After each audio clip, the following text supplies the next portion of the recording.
Hello and welcome to the 2021 Scary Goat Story. This year's story is called A Dance for the Devil, a goat story for Christmas time.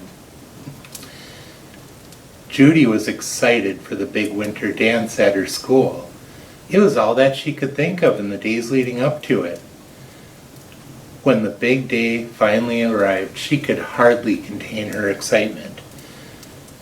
After school was out that day, she rushed through her schoolwork and started to get ready the moment that it was done. She had a gorgeous new dress, paired with some bold jewelry and the sparkliest shoes that anyone had ever seen. Although she was a senior, she and her mother had just moved into town, and she didn't really have any friends yet. It was the end of the first semester, and this dance was going to be her big introduction to the school. Her makeup was perfect, her dress was perfect, her shoes were perfect. She felt bold and ready to go. Just as she was about to leave for the dance, her mother burst into the room looking sweaty and flushed.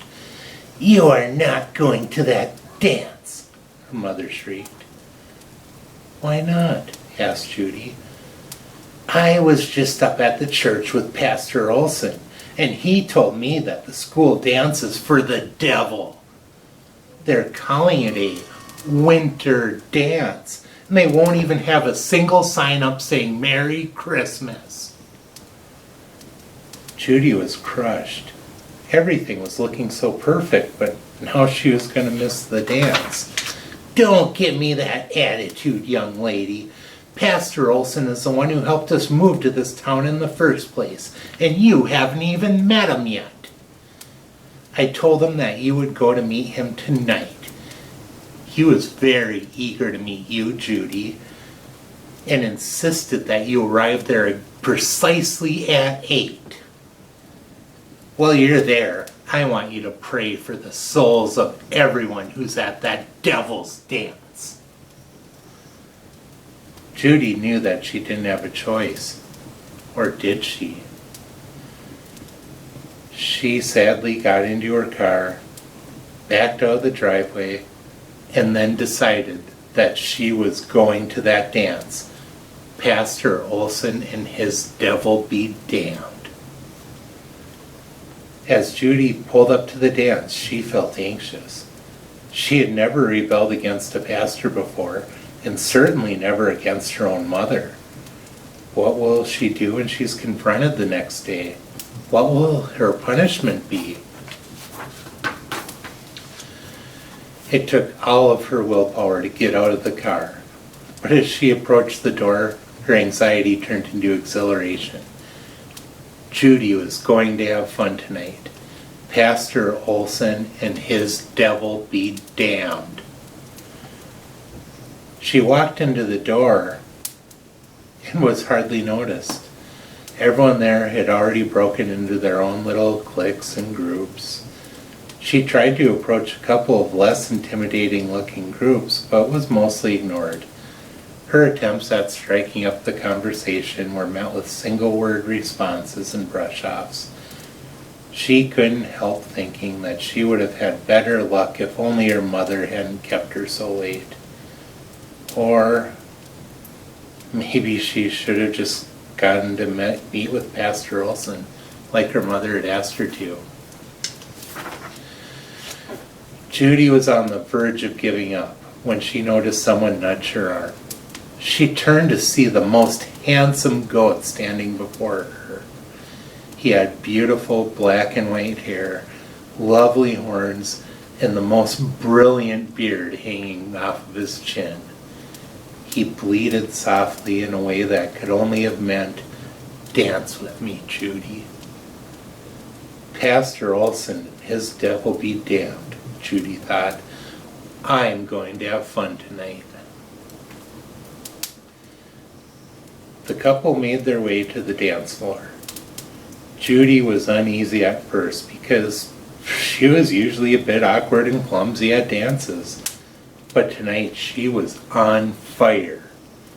The goat was the perfect lead for her dancing.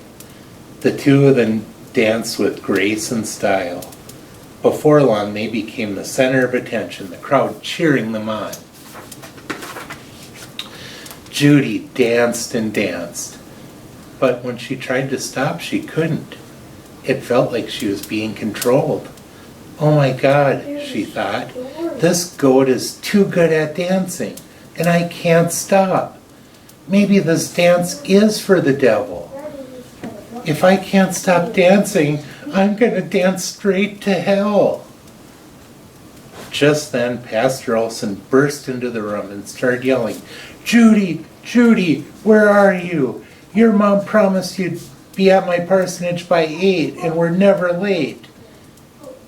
As he yelled, the crowd parted and revealed to him what was happening.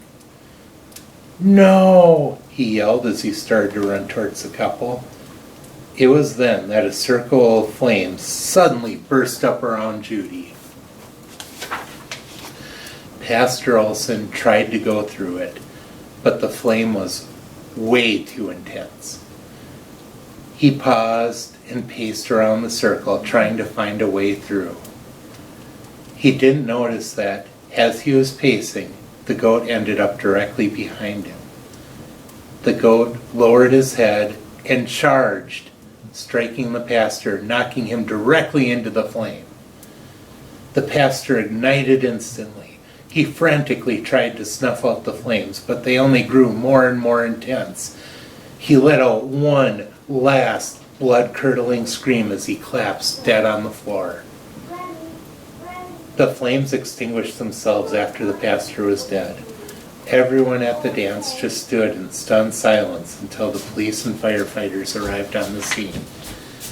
A firefighter helped Judy up and started to escort her to an ambulance. As they passed by the pastor's charred remains, Judy noticed that he was grasping a large knife. She bent down and grabbed it, and as she picked it up, she noticed that there were 12 notches carved into the handle. The firefighter looked it over and handed it to a nearby police officer, asking, "What do you make of this?" Wow, that knife was the missing piece of evidence that could have convicted Pastor Olson years ago. You see, 12 young women have gone missing over the years. All of them had been invited to his parsonage or his church when they went missing. We never had enough evidence to convict him, though. We got close once with this very knife, which only had 6 notches in it at the time, but it disappeared right before the trial. My guess is our friend Judy here was going to be number 13. Judy was appalled at the casual way that the officer said she was supposed to have been brutally murdered tonight. So she tried to change the subject. What about that devilishly handsome goat? Who was he and where did he go? Will I ever see him again? Goat? I don't remember seeing any goats here. Are you sure that you didn't get bumped in the head or something? Replied the officer. However, the firefighter perked up at the mention of a devilishly handsome goat. Hey, didn't the first young woman who went missing have a pet goat named Roger? I seem to remember him being quite handsome. I also remember the two of them being practically inseparable. After the girl went missing, though, Roger was all that her mother had to remember her by. Roger died only last year on Christmas Eve, though, so it couldn't have been him. Could it? The end. Merry Christmas, Happy New Year, and compliments of the season to you all. Thanks for watching.